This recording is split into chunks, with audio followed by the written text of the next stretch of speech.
Hello and welcome to another episode of the Career Reset podcast.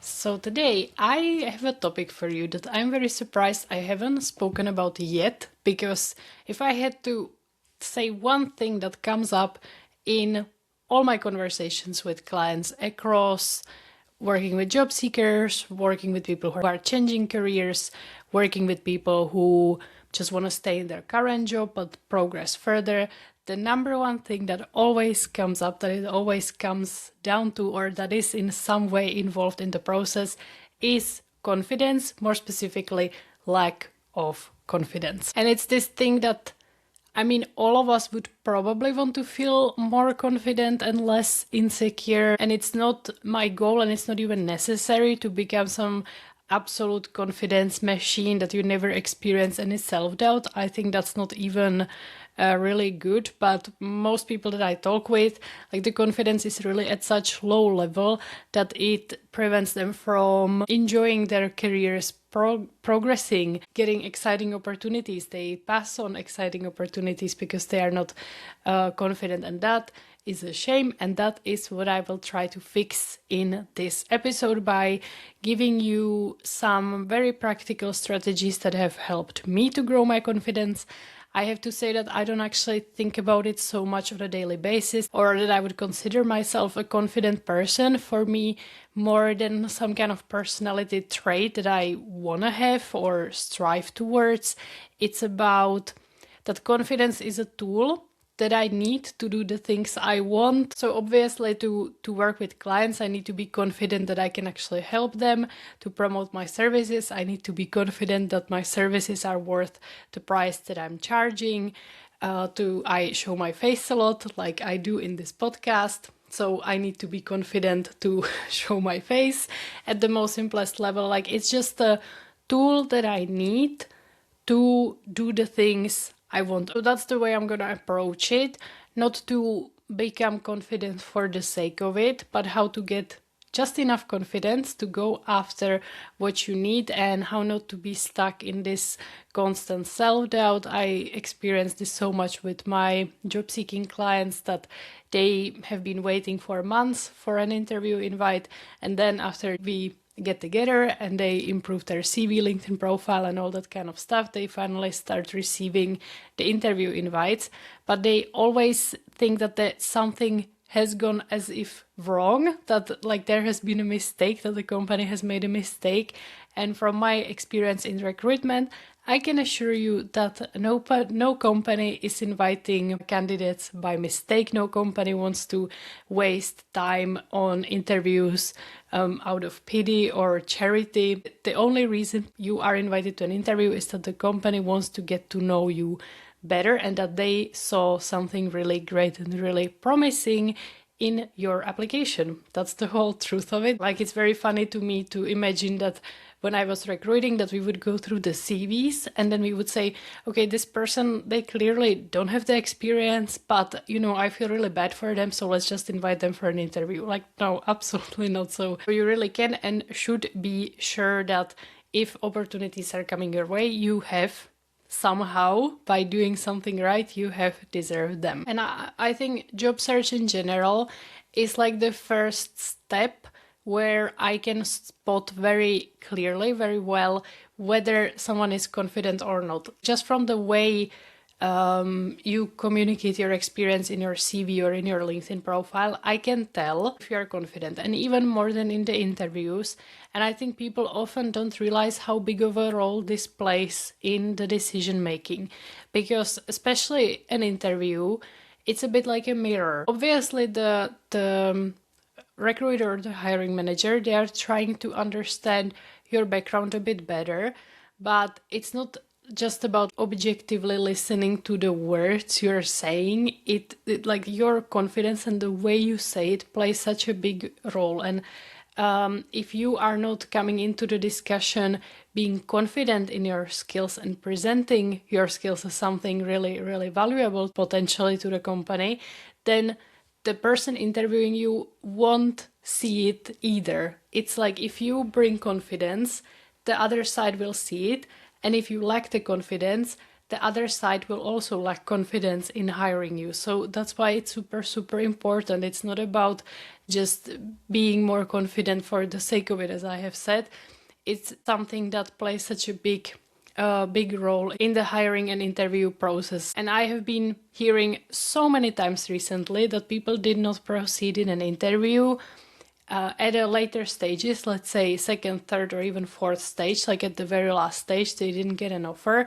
And they said that the reason was that the company went with a more experienced candidate, or that they lacked the experience. And that's a reason that, in my experience, it is often given. Because it's kind of a gentle way of rejecting you, that there was simply someone more qualified.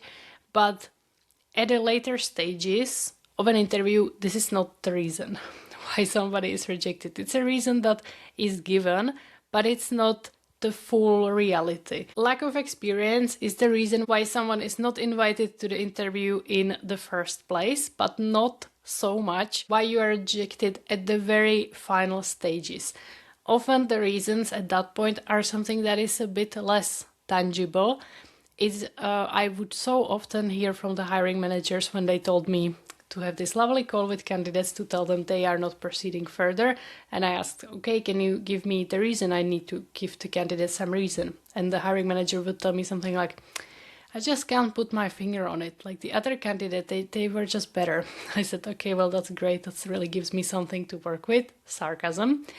But then when I was also participating in the interviews, I could see it. And it was the confidence, it was the calm and the ease with which some people are able to describe their experience compared to other people who just don't feel that confident.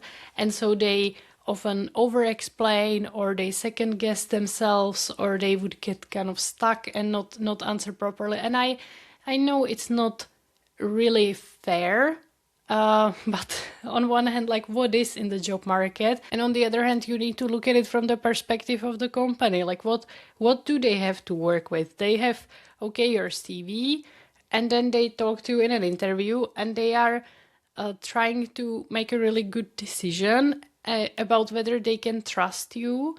And when you are yeah, I did that, but I'm not so sure that I did it as well as you are asking for, then you are passing that doubt on the other side. And then, of course, they will go with someone who just seems more trustworthy to them. That's the whole thing. But the point of this episode is that confidence can be grown. It's a journey that you can start right now, and nobody's starting from zero. You have confidence in something right now, and that's maybe my first big point, that I would look at it instead of being confident as a general concept, that whether or not you are confident, you need to think that what are you confident in? There are specific areas of our lives, and they might not even be work related, where we just do have that confidence, which often comes from your past experience. So for example, since I have moved countries several times, I have traveled a lot, I am usually very confident when I travel to a new country that I will find my way around and figure things out there. I don't worry that I will get lost in the subway or whatever, and then I know I have tools like Google Maps and Google Translate, and I can ask people around to help me. So I am very confident in that. But compared to, for example, my parents, who lived in one little town their whole life and they haven't traveled that much, this is for them a very stressful situation to travel somewhere. And identifying these areas where you maybe naturally experience that feeling, I got this, I'm good at this, that's one really good way to start building off of that. That you are not starting from, okay, I'm not confident, how do I become confident? But you identify the areas that these are the things I'm already doing well at. I don't even need to think twice about it. I can talk about it very confidently, and then tapping into that feeling. What does it actually feel like? What does it mean? It still, in going back to my example, it doesn't mean that whatever situation in whichever country I find myself, I would never get confused or never get lost. I am somewhere on a spectrum of confidence in that area, and it obviously doesn't make sense like to compare myself to anyone. The point is that when it comes to the challenges or the situations I need to navigate, I am confident that I will handle that. And I'm sure you have some areas like that as well, that maybe you don't even need to think twice about it. For you, it's something very natural. It almost feels like you're just naturally good at it, which is very rarely the case. Most probably you have just been exposed to that situation enough times and you have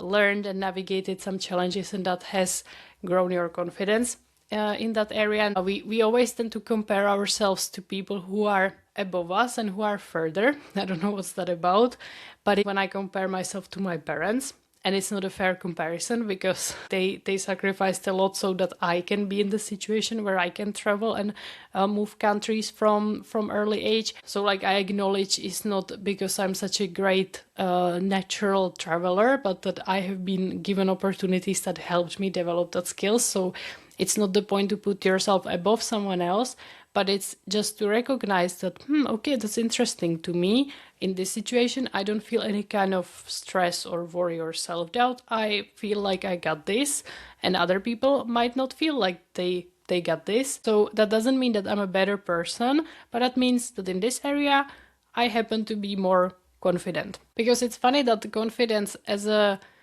concept or as a personal trait, it can be viewed, I don't think it's viewed universally positively. Like when we say about someone that he or she or they are a really confident person, doesn't always, to me, like mean that it's like in a positive sense. That I know some people who are very, very confident in their jobs, in their lives, and they are not necessarily the people I enjoy being around the most, to be honest, because sometimes the confidence can border on arrogance.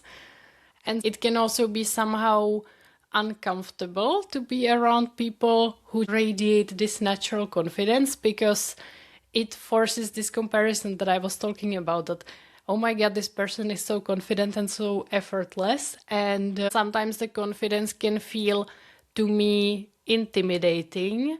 But that is not the problem of the confident people. That is in a way my problem, that I let that intimidate me, that's how I interpret it, if that makes sense. But then on the other hand, it can also feel very nice to be around confident people. For example, at work, when you have a really good boss, which is rare, but can happen, who is very confident and who has this sense like, I got this, so we got this, it can really ease your own anxiety and your own doubt, because you feel like you're around someone who got this and who will figure out the situation. So I think it would be good if we all improved our confidence, because then we could be this person for others that can bring this sense of calm and this community sense of we got this, whether it is in a work or in a family setting. So confidence is not something that you once have and you have it in all areas of your life and you have it forever. Sometimes there are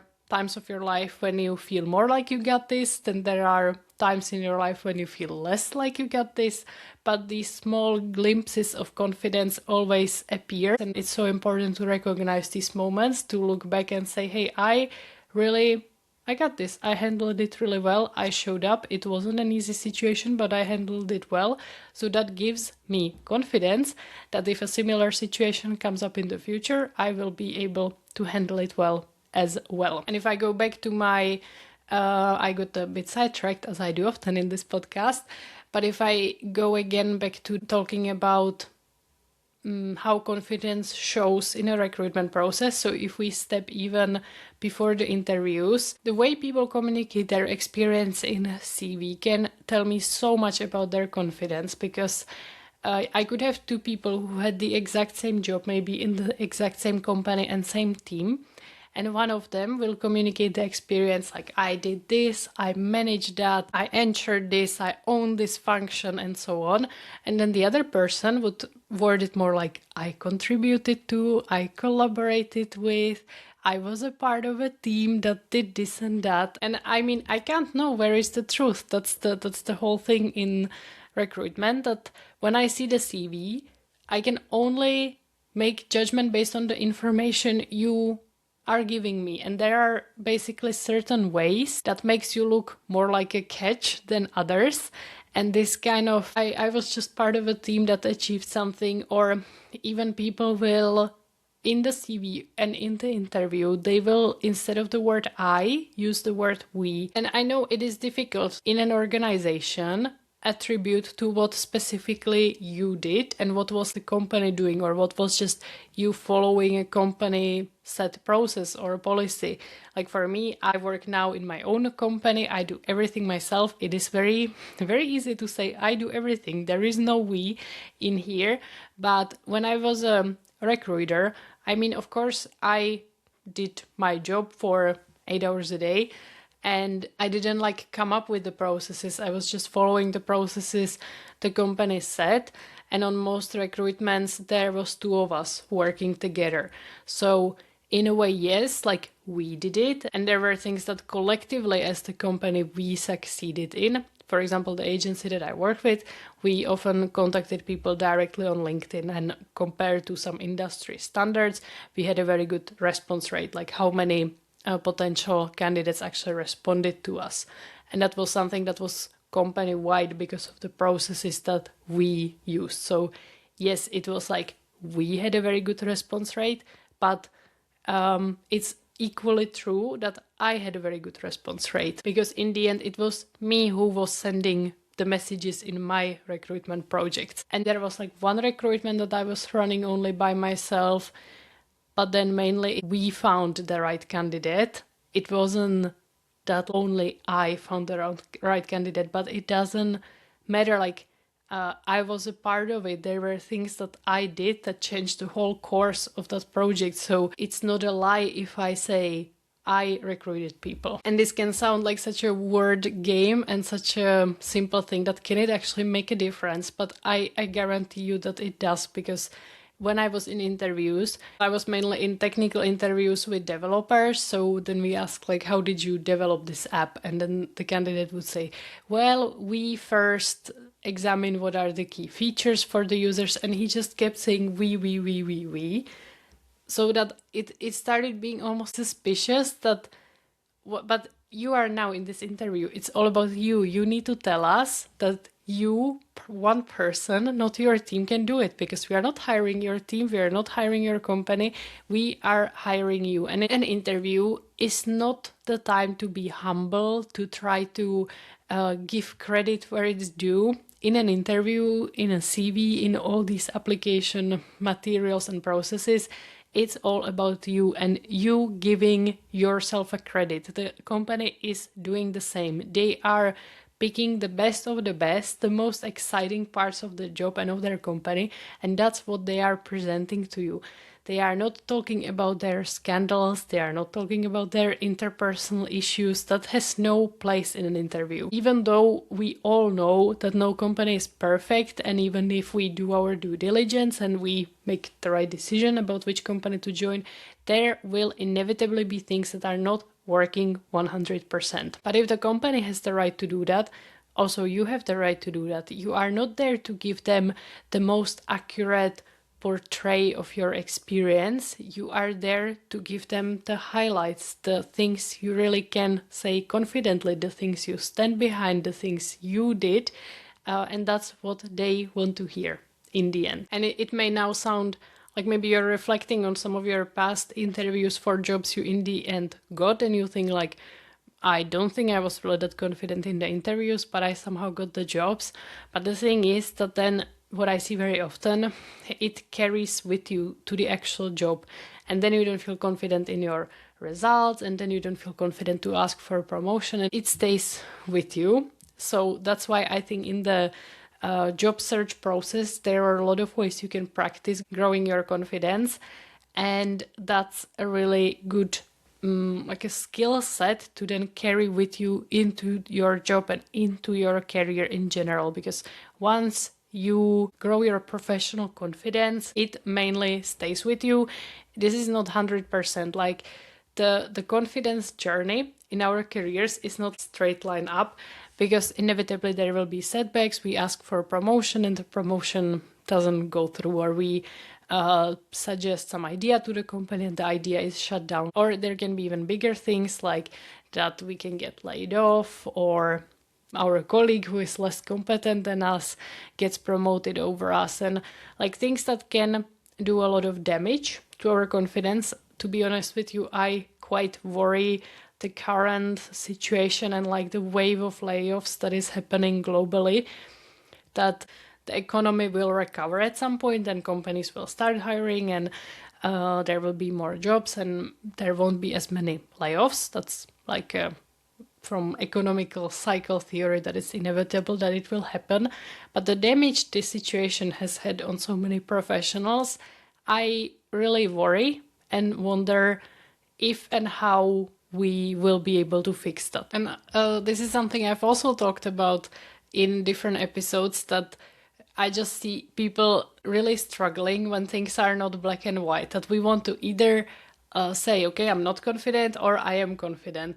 But the fact that it's never so easy, and that it's not even said that, okay, now I'm confident and I will never struggle with self-doubt again. That's what we are trying to get to, the point where we will never experience any setbacks, or if we do, we will be able to navigate them super easily. But I'm sorry to break it to you that that journey never ends. And even if right now you actually are thinking that, hey, I'm pretty confident in what I can do, there can be situations in the future that will either temporarily or for a long time put a bit of a cloud over it, and you will experience that self-doubt. But then it's just about like how quick is that cycle, how soon can you recover from that lack of confidence, and how soon can you get back to where you once were. So I don't want it to be discouraging that, okay, what's the point of trying to increase my confidence when it will be damaged again.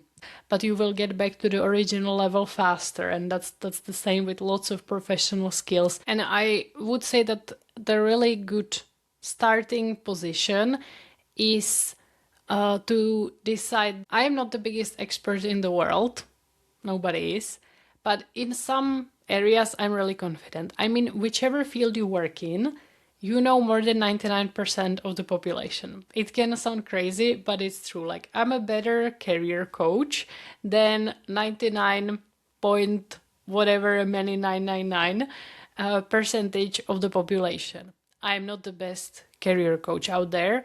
I would even find that somehow discouraging if at this point, only doing this for about 5 years, that I would already get to the top, then what would I do for the rest of my life? So it can also be exciting that I am not there yet, but I have gone a certain path. When looking back, I can see that I can solve some challenges with clients much faster. My results are much better. Also, the way I run my business, I am making more money because I'm getting better at what I do. And those are things that I can be confident in, I can be proud of, while also acknowledging I'm not at the end destination. And that is true for all of my clients, all the people that I talk with, that you are not yet, you probably never will be the world's biggest expert, but you know something. You can also be, for example, confident in your interest in a certain area. Like, I'm really confident in the fact that I'm passionate about what I do. It can also be a source of confidence.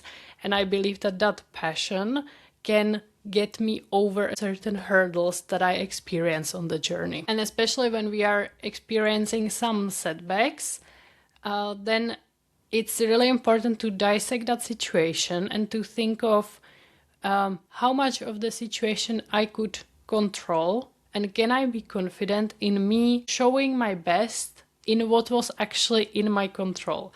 So going back to the interview example, I'm not saying that if you are confident and you master interviews, you will proceed and succeed in every single interview process. That's not gonna happen, because there are things you can control and there are things you can't control. And my goal with my approach is that the things that are in your control, like how you show up to an interview, you are really mastering at close to 100%. But then someone can genuinely, objectively have experience that is just more valuable to the company. And so, regardless of how greatly you performed, they decide to go with that person. Annoying does happen sometimes, but okay, like you showed up and you did your best and you really stood behind your experience. Or for me, for example, when I run these intro sessions with potential clients, like the intro sessions serve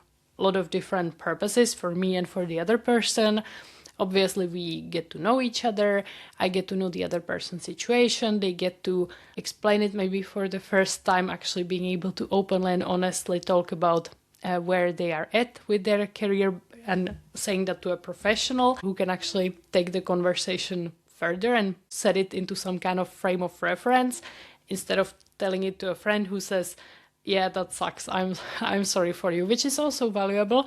But then talking to a professional about your problem can just bring a lot of value. And then at the end of this discussion, me and the potential client make a decision whether we want to work together or not. And sometimes it just, for neither me nor them, it would make sense. So we just spent a fun hour together and we part our ways. But sometimes I really feel like I could help the person and we could have achieved something really good together, but they decide to not proceed with me. And that stings. And I could easily think like, what a waste of an hour. But I cannot, in the end, control other people's decisions. And I don't even want to do that. I want that people, from their free will and excitement, decide to work with me, and then I will be very happy to welcome them in my practice and start working with them.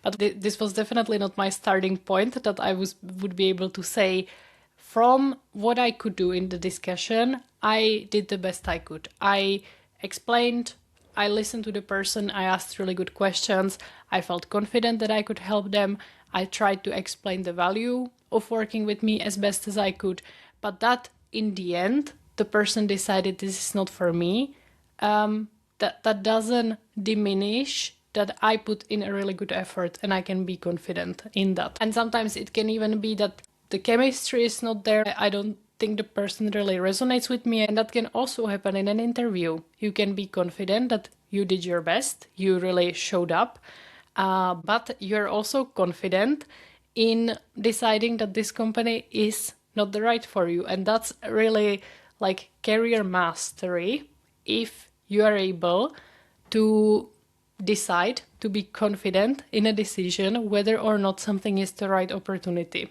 for you, stand behind that decision and not wallow in it for months or years to come, that you should have approached it differently. And finally, I want to share like what's the actual practical tool that for me has helped the most to grow my confidence, actually quite unconsciously, because let me tell you, I tried it all.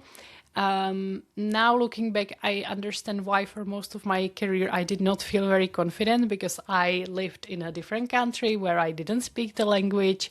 Nobody could pronounce my surname. I didn't have any network, any personal brand.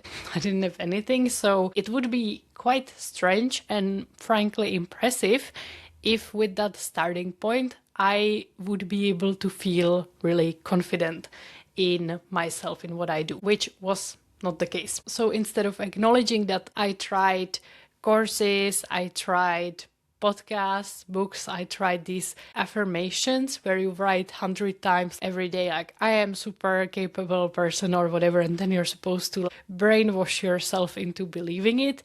I read the whole fake it till you make it. I was analyzing my body language, like I did it all, and I can't say specifically that none of it worked, but what then really started working was to actually take a lot of action and do things I did not initially feel confident about. It's the same with every single skill in the world. The best way to learn is through practice, and we know it intellectually, but it's one of those uncomfortable truths. I am a very studious person, and I would love if it was actually possible to learn things purely theoretically and then be good at them in real life. But I know that that's not how it works. So especially when I started my business, that's when I was just forced to do a lot of things I initially did not feel confident about. So posting on LinkedIn, inviting people to sales discussions, running sales discussions, speaking at events, starting a podcast. What else? Starting newsletters, sending people emails, going to a professional photo shoot, like so many things. That everything in me was screaming, who do you think you are? This is ridiculous. You don't have what it takes. But often I made some kind of commitment and I had to follow through with it. So I signed up for a networking event and I paid the fee. And then, okay, I have lack of confidence, but I also had lack of money. So I just thought that that would be the stupidest thing to not even show up. So I'm just gonna do it. Or, okay, there is somebody who booked a sales discussion with me.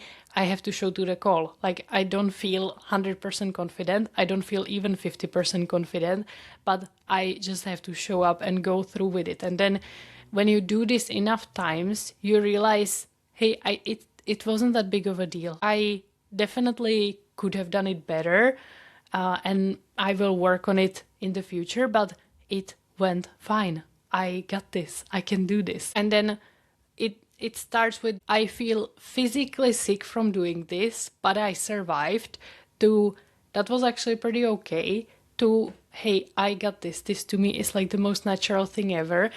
And that has been, for example, networking for me. First networking event I went to, I didn't sleep the night before. I felt so out of place and like I don't want to do it, but it was very smart of me. It was an event where there was a fee to participate. It was like 20 euros, but as a new entrepreneur who had absolutely zero money coming in and every expense I made felt heavy, I thought that like I would hate myself if I didn't show up. Of course, if I was really sick or something really serious happened, I wouldn't go.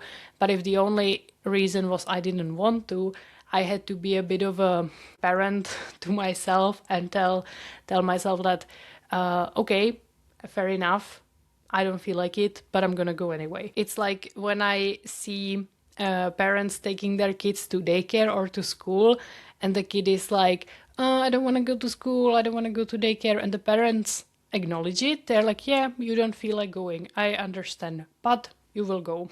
It's not a question. The parent is on its way to work. There is no alternative possible, and the kid goes, and then most of the time it's fine. But then sometimes when we grow up and we don't have this external accountability to tell us, yeah, I acknowledge you don't feel like it today, but you need to go anyway. So that's what I did with myself. And then I went to more events, and then eventually I realized that, okay, I can sleep the night before. I am actually pretty fine. I don't even think about it much, and I just go until it got to a point where I'm like, I haven't gone to an event in a while. Would be fun to go to one, and there is no feeling involved. And then, okay, one step is showing up, but then first time walking up to a person, again, I can't do this. They will think I'm stupid. I have no confidence. I have nothing to say. Very overwhelming. Now, when I go to an event, I'm not here to scroll on my phone and look very important. I'm here to meet people. So I just walk to the first person and I'm like, hi, you also came to this event, so you clearly want to meet people, you want to get to know each other. I couldn't have possibly got to that point through intellectually understanding how to be more confident, or through reading books on how to talk to strangers, or through any kind of mindset. The only way I could get to that point is just do it enough times. And I have found that in all the areas that is the best bulletproof way to grow your confidence. It's actually doing the things, always doing something that feels a little bit uncomfortable. If you're only doing things that you already know well, you're good at, you're very familiar with, it's not gonna grow your confidence, because you already are confident in that. And I'm not saying you need to go absolutely crazy and do something that makes you physically sick like networking events used to do to me, but you can think, what is something that scares me a little bit, but I can imagine doing that. And then try doing that and try doing that again. And when you're like, this is no longer even, I don't need to even think about it. Okay, now what would be the next step? Or what would be a different way to approach it? Or what if I challenge myself in the next interview to ask for a little bit higher salary than I originally planned? What if I challenge myself to ask a question that I genuinely wonder, but I don't know how they would think about it? It can feel risky, but in the end, the people who take risks are the ones who succeed. And those are not things that they would drastically change the course of an interview. Let's say that a company you're having an interview with, you really wonder why the previous person left, but you're scared to ask about it because what they would think about you for asking these questions. But that's a legitimate question to ask. And if they feel kind of awkward answering it, then maybe you are onto something and maybe you need to investigate further before committing to this company, because maybe it's not the right place for you at this time. So what I'm trying to say is that there is no intellectual way to grow your confidence, and everyone has a different starting point and everyone has a different level of what feels comfortable, uncomfortable, out of question, or like where you are at right now. But from having that understanding, you can start planning what would be the challenges that you will take going forward. I now keep hearing a lot of people talking about that they would like to start posting on LinkedIn because they see that the people who do are growing their visibility, they are being approached with opportunities, and more people are starting to get annoyed with it, that they don't have the confidence to do it and they are missing out on opportunities, which I'm a huge fan of. I want more people, more diverse voices on the platform. And I even recorded a whole episode about how to be active on LinkedIn. So if you haven't listened to it yet, find that episode and definitely give it a listen. But that's something that, for example, compared to going to a networking event, that is much lower barrier. That is something you can do. But if right now it freaks you out, then that's a good thing to do to grow your confidence. If you have been posting online, but you have wanted to maybe be a bit bolder with what you say, or you wanted to share a picture with your post, like think what could be the next small challenge, and ideally that is your career now going forward. Always thinking what's the next challenge and what could be the next path or area where you could grow your confidence. Another example that comes to my mind is to start applying for jobs that are exactly in that sweet spot, like that you could do it. It's a little bit above what you would maybe normally dare to apply to, but still most of the requirements you have done before. And it's really funny with my clients that this is one of the things that makes the biggest difference, that when they stop applying for these super generic jobs that hundreds of other people are applying for. I have said this before, that the entry-level generic jobs, that's where the competition is the largest. That's the paradox, that's where it's the hardest to succeed. While then the jobs that are more specialized, there is always much less people applying, and like ironically you have a better chance to succeed if you obviously send a good application that corresponds with the requirements really well. So that's a lot of different examples how you can put it into practice, because listening to podcasts is inspiring and motivating, but you need to actually put what you listen to into action. I would love to hear what kind of small challenge you set up for yourself to grow your confidence. You can send me a message on LinkedIn or comment on this podcast. And finally, if your confidence has been a topic for you for a very long time and you feel like it's something that's really holding you back in your career, then don't hesitate to get in touch with me and we can schedule the free intro session that I have talked about in this podcast, where I can learn a bit more about you, about your situation. We can make a plan of what would be the little challenges you can take in your career. And it really bothers me when super qualified, ambitious people are wasting their potential because they lack the confidence and they feel insecure. I can talk about it generally in this podcast, but then if I'm able to get to know your situation and like explain to you how that's showing up, where it's coming from, and what could be the alternative career path full of confidence for you, then that is so much more valuable. So if you have even like the slightest interest and curiosity about what would it be like to get in touch with me, to have a full hour of talking with me about your career, then please fill out the form in the show notes and I will get back to you with a booking link. Now is a super good time to get in touch with me because I'm only open to new clients for the next 2 weeks, and then because summer is starting, I will just focus on my current clients and not take on any new people until August. So if you've been listening to these episodes and you're thinking like, I wonder, I'm on the edge, but I don't know, this is your chance to get in touch with me, and I can promise you that it will be a super enjoyable hour for both of us.